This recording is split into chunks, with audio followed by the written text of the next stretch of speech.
Hoje nós vamos dar continuidade à nossa segunda aula sobre a Revolução Russa.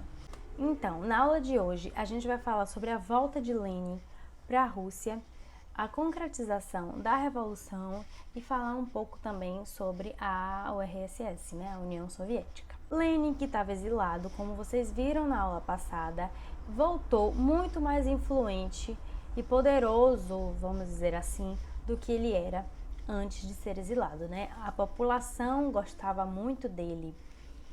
E quando ele voltou, ele criou dois lemas muito importantes, que foi o Pão, Paz e Terra e o Todo o Poder aos Soviéticos. Pão, Paz e Terra eu acho que dá pra gente interpretar mais facilmente. Pão, porque as pessoas estavam pobres e precisando se alimentar. Paz, a saída da Rússia da Primeira Guerra Mundial. E terra, porque uma pequena quantidade da população tinha uma grande concentração de terras e eles queriam que fossem divididos igualmente, Que as pessoas que não tinham terra, que eram a maioria da população, tivessem. Já para entender o lema Todo o Poder aos Soviéticos, é importante a gente entender o que são os soviéticos, porque esse nome é um pouco diferente do nosso cotidiano. Depois do Domingo Sangrento, em 1905, vocês viram também na aula passada, foram criados os soviéticos, que eram pequenos grupos de pessoas que queriam se informar mais sobre o que estava acontecendo na Rússia. Só que esses pequenos grupos foram se unindo em outros pequenos grupos e ganhando muita força, como nós vamos ver mais pra frente. E para vocês perceberem a dimensão e a importância dos soviéticos nesse contexto, quando a Rússia se unifica, ela vira União das Repúblicas Socialistas Soviéticas. Então, gravem esse nome que vai ser muito importante. Mas para entender melhor o que eram esses soviéticos, é só vocês imaginarem assim, eu sozinha, querendo uma revolução, querendo melhorar a situação do meu país. Provavelmente ninguém ia me ouvir, Mas se eu chamasse 5 amigos, que chamasse mais 5 amigos, e juntasse com os 5 amigos de um conhecido da gente, foi assim que os soviéticos foram ganhando força e representatividade dentro da Rússia, porque eram grupos que se identificavam, que tinham suas pautas muito parecidas, e aí eles foram se unindo e ganhando força. Enfim, agora falando sobre o ano de 1917, que foi o ano da concretização da Revolução. Porque lá em 1905, como vocês também já viram na aula passada, foi o ensaio da Revolução. Eles chamavam de ensaio, agora seria a concretização dessa Revolução. Mas como foi que isso aconteceu, Em 25 de outubro de 1917, os bolcheviques invadiram o Palácio de Inverno do czar e tomaram o poder da Rússia. E a partir desse dia, de 25 de outubro, a Rússia foi dominada pelos bolcheviques e a Revolução foi concretizada. Falando agora sobre o governo bolchevique, ele foi bastante autoritário. Teve lados positivos e negativos para a população. Como ele começou a controlar todos os sindicatos e os sovietes, aqueles grupos de pessoas. Ele começou a controlar isso e também começou a capturar a produção agrícola e dividir igualmente para toda a população. Ele também reconheceu a posse de terra dos servos e deu terras para quem não tinha terras. Ele redistribuiu as terras russas. E ele alimentou, deu comida para toda a população que estava com fome, a população mais pobre da Rússia. Além disso tudo, ele também tirou a Rússia da Primeira Guerra Mundial, que era uma coisa que a população queria muito, porque não via o sentido da Rússia estar naquela guerra. Só que, tirando a Rússia da Primeira Guerra Mundial, aquilo foi bom para o país? Foi. Mas também teve seu lado negativo, porque para a Rússia sair da guerra, ela fez um acordo com a Alemanha e perdeu o território da Polônia, que representava a Polônia, a Finlândia e a Lituânia. Tiveram outros territórios também que a Rússia perdeu. E isso é muito significativo, porque perdendo territórios, o país diminui. Outra decisão de Lenin do Partido Bolchevique foi começar a chamar o Partido Bolchevique de Partido Comunista e definir que ele seria o único partido que poderia haver na Rússia. Nenhum outro partido mais seria aceito. E a gente pode imaginar, que a população não gostou disso, principalmente a aristocracia, que tinha perdido poder com o fim do czarismo. E também os mencheviques, que eram aquele outro grupo, aquelas outras pessoas que, assim como os bolcheviques, não estavam satisfeitos com o sistema. E aí, o que foi que aconteceu? O que vocês acham que aconteceu? Não ia dar bom, né? Então, esses grupos todos se uniram e formaram o Exército Branco. E os bolcheviques, os comunistas, os ligados a Lenin, formavam o Exército Vermelho. E esses dois exércitos começaram a brigar por 3 anos, de 1918 a 1921.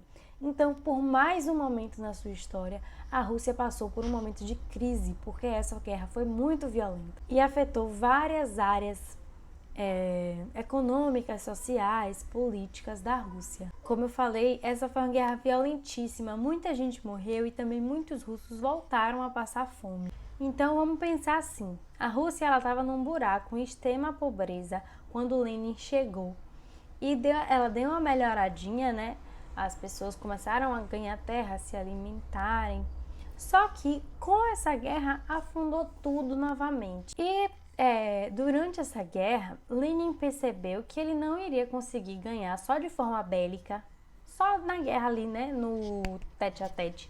Ele não iria conseguir ganhar a guerra. E aí ele implantou o comunismo de guerra, que foram algumas das medidas que ele tentou fazer para vencer essa batalha. Algumas dessas medidas do comunismo de guerra foram pegar dinheiro da população para financiar o Exército Vermelho, o Exército Bolchevique. Só que isso fez com que a inflação subisse muito.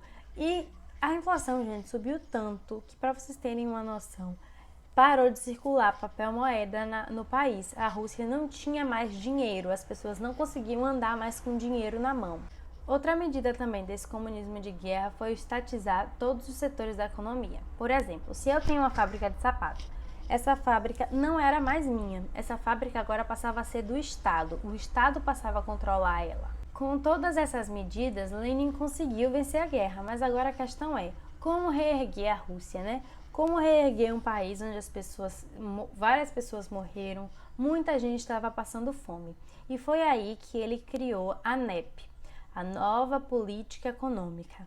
Mas o que significava essa nova política, né? O que ela fazia de diferente? A NEP, eles consideravam que eram dar um passo para trás para depois dar 2 para frente. Isso quer dizer que eles iam adotar na Rússia algumas medidas capitalistas para tentar reerguer o país. E aí, depois disso, eles implementariam novas e mais medidas socialistas. Essas medidas consistiam em, como eu falei, medidas capitalistas. Dentre essas medidas, Lenin permitiu a volta do comércio, a volta da agricultura e também aquele dinheiro que eu falei que não estava sendo circulado, começou a ser circulado novamente. O governo começou a aceitar de novo que as pessoas voltassem a contratar trabalhadores assalariados. Ele também aceitou a volta da propriedade privada, mas em compensação, as indústrias continuavam sendo de propriedade do Estado. Nesse momento da NEP, a produção da Rússia cresceu bastante, principalmente a produção agrícola. Mas a industrialização da Rússia nesse momento estava muito fraca. O comércio ficou fraco, existia muito pouca industrialização na Rússia e também muito pouco incentivo para essa industrialização. Foi nessa época também que Lenin criou oficialmente a URSS, a União das Repúblicas Socialistas Soviéticas. Foi a partir desse momento, durante a NEP. É bom a gente lembrar disso também. Enfim, né? Quando parecia que a Rússia estava entrando no eixo, quando parecia que as coisas iam começar a melhorar e ficar tudo bem, Lenin morre em 1924. Existiam 2 candidatos principais para substituir Lenin, que era Stalin e Trotsky. Gravem esses 2 nomes, viu? Stalin era do Partido Bolchevique. Ele foi secretário-geral do partido e sempre esteve ali do lado de Lenin, o pessoal do partido gostava dele. Já Trotsky era muito amigo de Lenin, seguia junto com ele, concordava com a política dele, né? Mas em algum momento ele foi manchevique, que era aquele outro grupo, vocês lembram que eu já falei? Daí os bolcheviques acharam que era melhor botar Stalin do que Trotsky.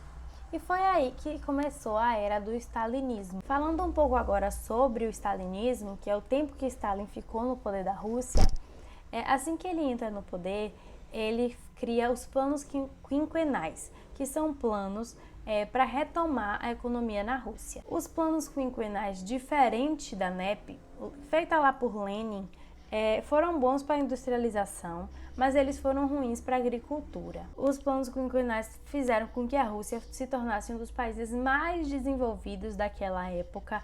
Construiu fábricas, usinas de energia, ele fez obras públicas, melhorou a educação, desenvolveu a ciência também na Rússia, tanto que vocês vão ver, anos depois, a Rússia está pau a pau com os Estados Unidos na Guerra Fria, para ver quem é a maior potência do mundo, né? Mas vamos voltar agora para esse período. Só que Stalin não conseguiu desenvolver a agricultura. Por que isso aconteceu?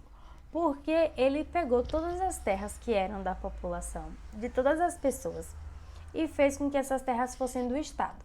Essas terras sendo do Estado, as pessoas não tinham mais incentivo para plantar. Elas não tinham mais incentivo para continuar na produção, porque a produção não ia ser mais delas. Aquela terra não era mais delas.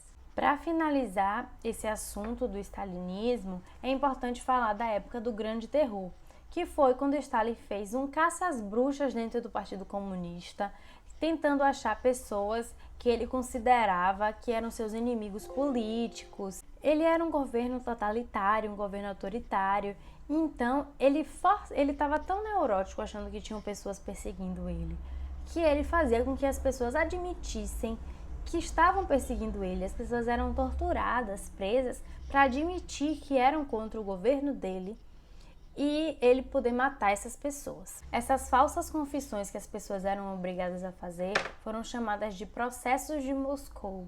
Mas aí é importante a gente pensar assim, Stalin ficou tanto tempo no poder porque ele ficou até 1953, quando ele morreu. Como é que ele conseguiu ficar tanto tempo no poder, matando e perseguindo tanta gente? É porque esses processos de Moscou e isso tudo que as pessoas, que eu tô falando aqui pra vocês, as pessoas só descobriram depois que ele morreu. As pessoas na época não sabiam desse lado tão perigoso assim dele.